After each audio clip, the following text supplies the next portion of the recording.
This video is a review of the DDC Sport M1 folding electric bike. I'm going to unbox, assemble, go over the controls, display and settings, test the acceleration, max speed, brakes and suspension, and review the e-bike. The M1 has a 700 watt peak rear hub motor with a max speed of 28 miles per hour or 45 kilometers per hour, twist throttle, 48 volt 20 amp hour battery with a range of up to 31 miles or 50 kilometers, front and rear disc brakes, 14-inch tires, headlight, taillight, 11 springs throughout its front and rear suspensions, and weighs 66 pounds or 30 kilograms. Additional specs can be found in the description section below.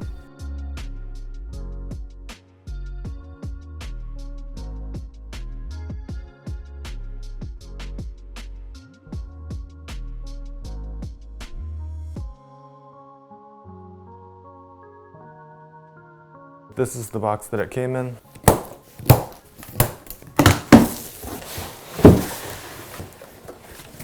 This was everything inside the box. We have the e-bike itself. There is a seat, 2 reflectors for the front shock. There's an instruction manual, and inside there is a QR code that brings you to their YouTube page.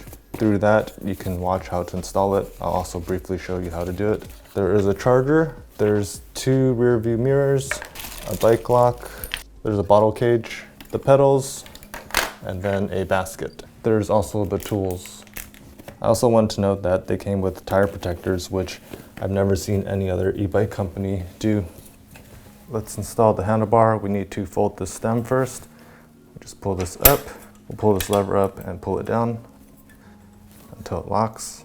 Moving up here, we'll take the handlebar with the brake levers facing forward. We'll slide this in here, and then we'll pull this inwards. And if this is still too loose, pull this out, turn this clockwise, and then you can pull it back in until it's tight. Next, we'll install the seat. We'll take this, fold it back until it clicks. If this clamp isn't already loose, pull the lever towards you, slide the seat post in, and then tighten it. It's still too loose, so we'll need to loosen this, turn this clockwise, and then tighten it. Make sure that the front of the seat post is parallel to the frame. Next, we'll install the pedals. These are directional. There's a left and right side.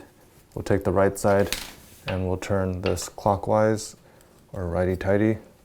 And then you can take the wrench that it came with to further tighten it. And then the left side is the opposite. You'll need to turn it left or counterclockwise to tighten it. Let's install the bottle cage by taking the 2 screws off. We'll line these holes up and then put these screws back on. The cage will be facing inwards. These are Phillips head screws. This tool doesn't really fit in here. It's very difficult to use, so I'm using an electric screwdriver.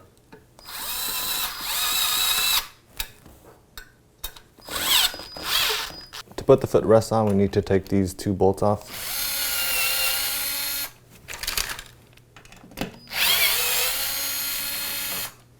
I'm going to put the bracket right against the frame and put these screws back on.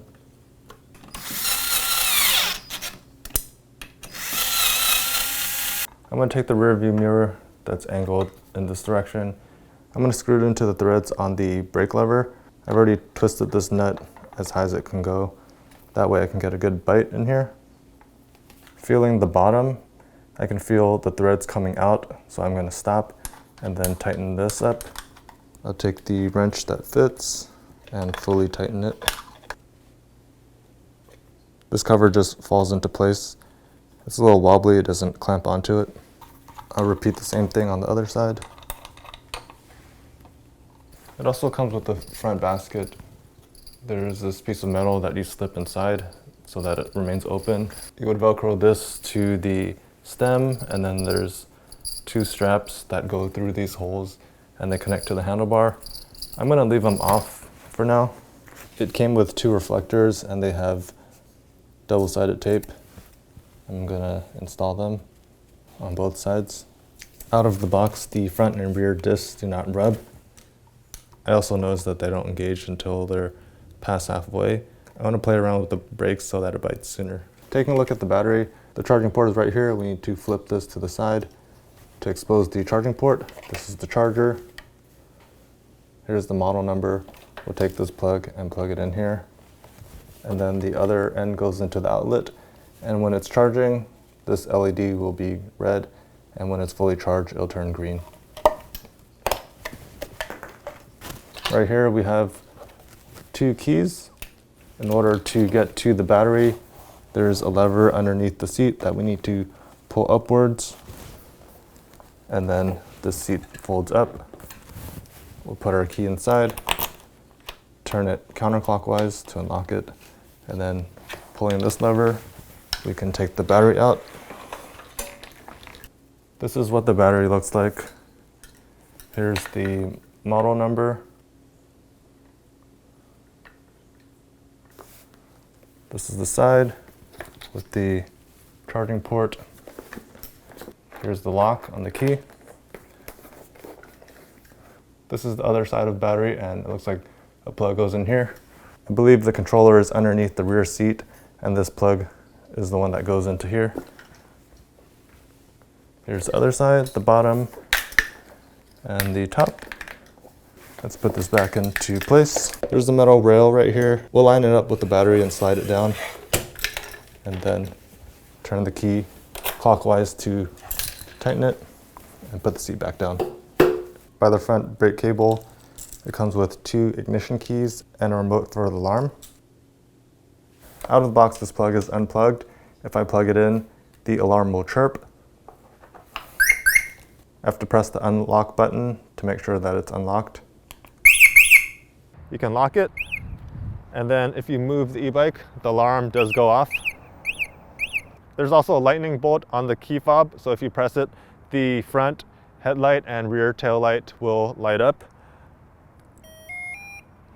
so that you can find your e-bike, especially if it's in a crowd of other bikes. I'm going to show you how the e-bike folds. You can pull this lever to pull the handlebar down, pull this lever up, pull this down, move it to the side so that this can fold down. Then over here, you'll pull this lever, swing it out, pull it up, and then this just flips over.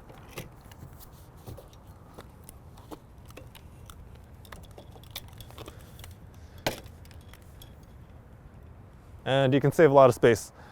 So I'll unfold it now.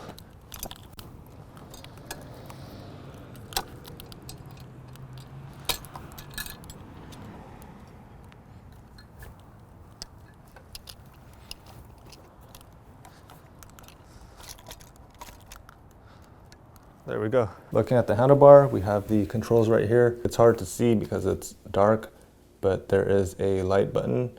There's a switch for 1, 2, and 3, and a horn. These are the rear view mirrors. This is the rear brake lever. There's a phone holder with a USB-A port down here. Here we have the front brake lever, and it's kind of interesting because usually this is the rear brake lever. This is the display, the ignition, and the twist throttle. In order to turn the e-bike on, we have to make sure that the battery is plugged in. With the key in, we'll turn it clockwise to turn the display on. We can see that it says voltage, 52 volts. Then it goes to odometer, 0 miles. And then it changes to trip, 0 miles. We can see our current battery level, the gear that it's in park, and then the speed in miles per hour. If we press the light icon, the light will turn on. Turn it off. We're in pedal assist 1, we can go to 2 and 3, and because people are sleeping right now, I'm not going to press the horn.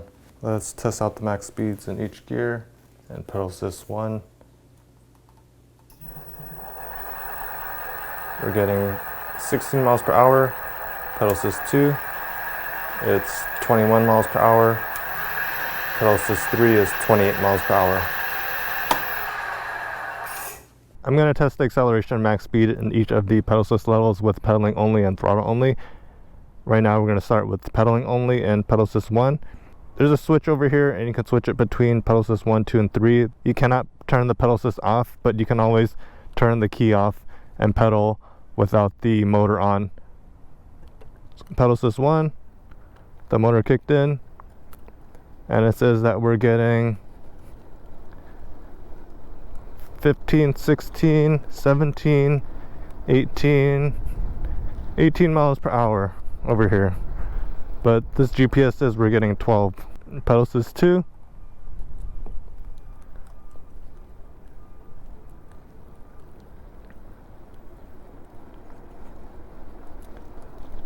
This says we're getting 19, 21 miles per hour, 22, 23.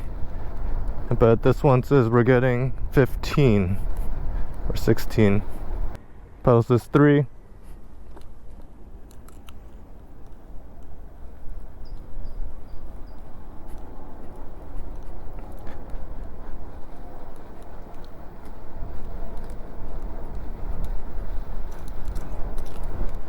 This one says we're getting 28 miles per hour, but the one on the left says we're getting 21.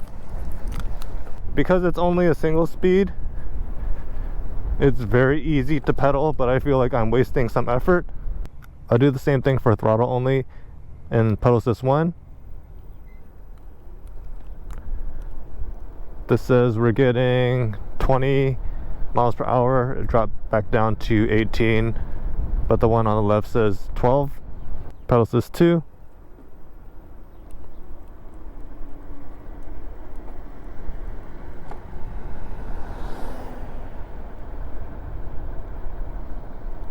This says 22, this says 15. Pedal assist 3.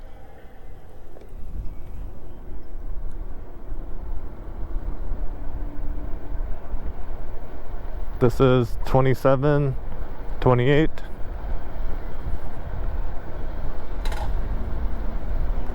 And this is 21. There's some speed discrepancy between the one on the actual e-bike speedometer and the GPS one. I'm leaning towards the one on the GPS just because getting 28 miles per hour on a 14-inch e-bike is very difficult. You need a very high RPM motor. 21 miles per hour on this e-bike is still pretty fast. Now I'm going to test the brakes by hitting the max speed of 21 to 28 miles per hour and then slamming on the brakes to see how soon it stops. And at this first cone, we stopped right before that cone. That's about 25 feet.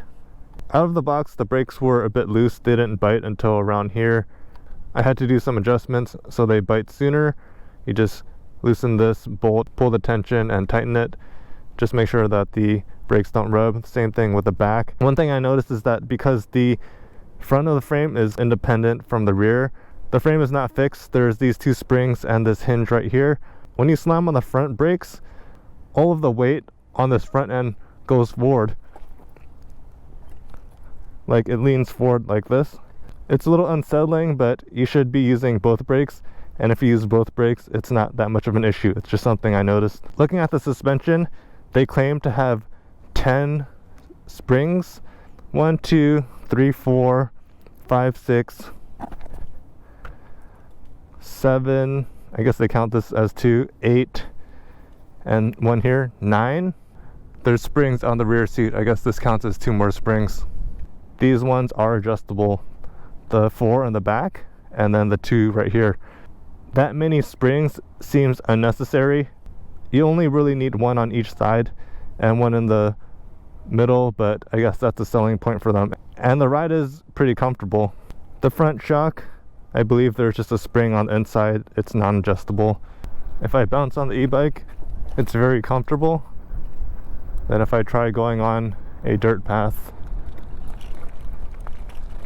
it seems to take the bumps with ease.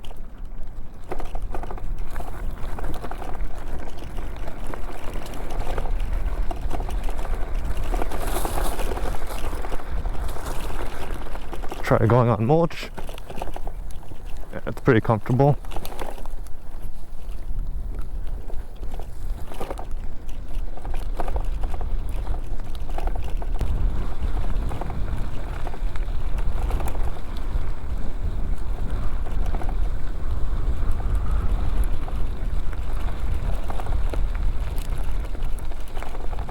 Moving on to the review of the folding e-bike, it has a lot to offer, especially for its price under $400 on sale. One of the main selling points of this e-bike is that it has 11 springs. There's 4 on the rear, 2 on each side, there's 2 in the middle, there's 2 on the front shock, there's 1 on the seat post, and then there's 2 underneath the seat. To me, it seems a bit excessive, but when I rode it on bumpy roads, the ride was very comfortable. It also has a 750 watt peak rear hub motor that goes a max speed of 28 miles per hour. I looked on the side of the rear motor and it said 400 watts. And then when I tested the max speed on a GPS app on my phone, I was getting 21 miles per hour. So I think it's more like 400 watts with a max speed of 21 miles per hour. But for a 14-inch folding e-bike, I think that's pretty good. It's very fast for what it is. Another thing is that there's a handle right here, so you can lift it and carry the e-bike pretty easily. There's also a rear seat, so you can have a passenger in the rear, and there are pegs where they can put their foot, although they are a little small. And then the seat also goes up and down. There's a headlight, tail light. It comes with a bunch of accessories. There was a bag that I didn't install. There's these side mirrors, there's a bottle cage, and it even came with a bike lock. There's also a phone mount built in with a USB-A charging port. It also has front and rear disc brakes, which work decently well. Another feature is that it came with a built-in alarm. The e-bike does fold. In terms of suggestions or some observations that I had, the brakes didn't bite until the brake levers were held pretty far in, so I had to do some adjustments. The disc brakes are also entry level, so they're not the best, but they do the job. I also noticed that coming to a complete stop, because the front of frame is independent from the rear and it's held on by a hinge and the shocks, if I did just slam on the front brakes, this whole thing would shift forward. And it's not really a concern if you use both brakes, but it's just something that I noticed. Also, because there are no derailleurs, it's just a single speed. Oftentimes when I was hitting that max speed, I was pedaling and I felt like I was wasting some effort, but it was like this for the Jetson Bolt that I had before too, that was a single speed.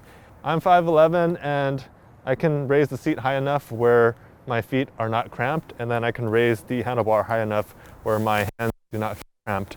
If you're taller than 6'2", it might feel a little cramped, but for me it feels fine and also feels pretty lightweight.